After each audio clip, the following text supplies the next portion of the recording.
Dahil hindi ko maintindihan. Anong dahilan? At ginawa mong ganung hakbang? Ba't mo nasabi yan, mahal na prinsesa? Dahil hindi mo kailangang sumang-ayon sa gusto kong mangyari. Tama. Hindi dahil nais kitang sang-ayunan. Wala akong dahilan para pigilan yun.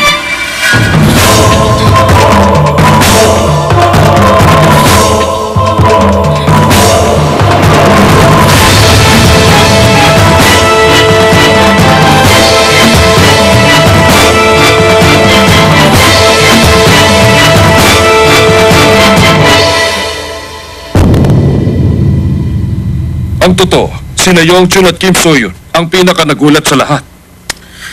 Malamang, sina Ministro Yongchun at Kim Soyun ang hindi sumasang-ayon. Kaya lang, may magagawa pa ba sila?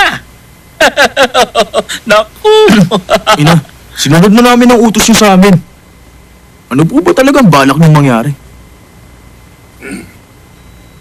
Hindi mahalaga kung may patayo nila ang gusaling yun o hindi.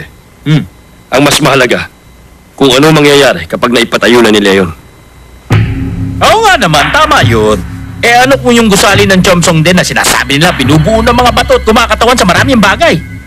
Mauunawaan ba yun ng mga pangkaraniwan at mangmang na taong bayan? Pero kahit na, hindi ba mas makabubuti kung pinigilan natin yun? Ginamit niyang eklipse upang maagaw sa akin ang pagiging banal na babaylan. At ngayon, ginagamit niya ang pagiging babaylan para magawa yun. Isang gawain na sisira sa kanyang kapangyarihan. Isang pagsasalungat yun. Tama. Habang ipinapatay ni Dokman ang kanyang Chomsongde, mapipilitan siyang harapin ang maraming hadlang. Kung paano niya haharapin, yun ang hinahangad kong makita.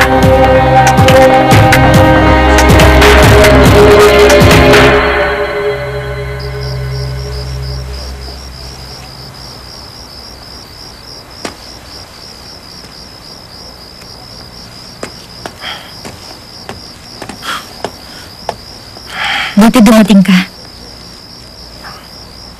Kaya mong talunin si Michelle, kamahalan? Oh, ano yan? Ba't tinawag mo na akong kamahalan? Ako unang nagtanong sa'yo, di ba? Sagutin mo muna ako, kamahalan. Si Michelle, kaya mo siyang talunin? Si Michelle. Siya ang nasa isip ko ngayon. Kung matatalo ko ba siya? Kung makakaya ko siyang talunin. Si Michelle kasi, matalino siya at lubhang malakas. Kaya lang, may isang bagay ako na wala kay Michelle ngayon. Ano yun? Isang kalabang tulad niya. Ha? Sayang, walang isang Michelle si Michelle ngayon. Sa lakas niya, wala pang nakakatalo. Mula ng panahon ni Haring Jinamo, hindi na siya mabuhay. Kaya magiging malakas din ako sa pamamagitan niya. May isang bagay pa akong natutunan habang kausap ko ng si Michelle. Nalaman ko na hindi langit ang kinatatakutan niya, kundi ang mga mamamayan. Kaya ang hangarin ng pangkaraniwang tao ayaw niyang pakinggan. Pero ako hindi. Hindi ako takot malaman ang hangarin ng taong bayan.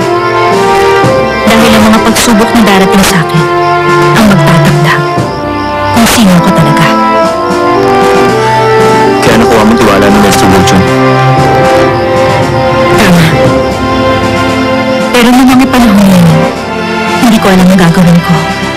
Kaya naman, para makuha ang tiwala ni Maestro, para maunawaan ko siya, marami akong bagay na tinanong sa kanya para makuha ang sagot. Ang mga nasasakupan ko, maraming itatanong sa akin. Sasabihin nila mga hangarin nila. Hindi ko iiwasan ng mga tao. Pakikinggan ko ang mga tanong at sasabihin nila. Gagawin ko ang makakaya ko para tugunan sila. Sa ganung paraan, matatalo ko si Michelle. O ngayon, ikaw naman. Ba't bigla ka naging formal? May dalawa akong dahilan. Una, nung makita ko mga gusto mong gawin, parang hindi na kita maabot. Hindi na bagay yung ginagawa ko sa'yo.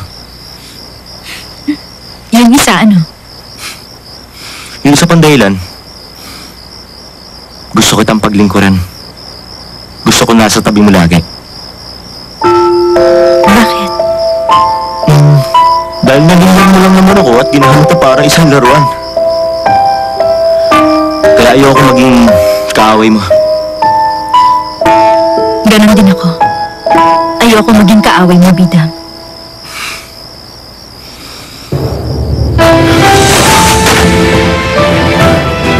Ako si Bidam. Magbibigay pugay sa aking pinunot prinsesa.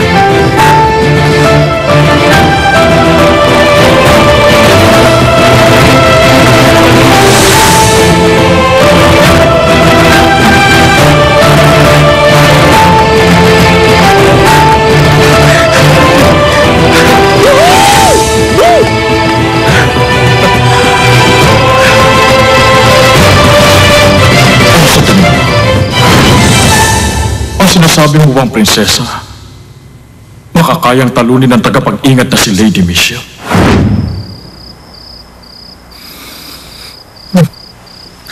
Si Maestro, ang ligahalig talaga. Kayang-kayang gawin ni Prinsesa Dokman yun.